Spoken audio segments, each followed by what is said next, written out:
Hey everyone, welcome back to Twinges 英会話。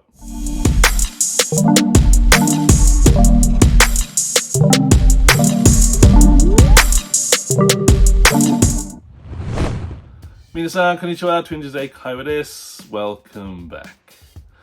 今日のワンポイントレッスンは Phrasal Verb 句動詞。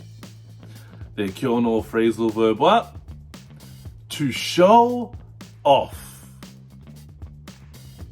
で、to show off means to act extra special for people who are watching。見ている人のために特別な振る舞いをする。例えば、He always shows off on his skateboard。彼はいつもスケボーで自慢する。で、もう一つ。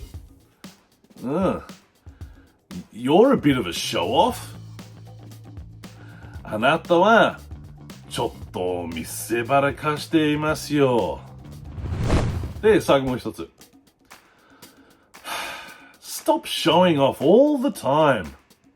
いつまでも見せびらかすのはやめて。はい、皆さん、もう一回。To show off。見せびらかすをする。で、皆さん勉強しましたか？はい、よかった。それで、質問ならば、問いならば、みんな下、コメントお願いします。で、皆さん、いつも見る、本当にありがとう。Thank you for watching, and see you in the next one. Bye bye.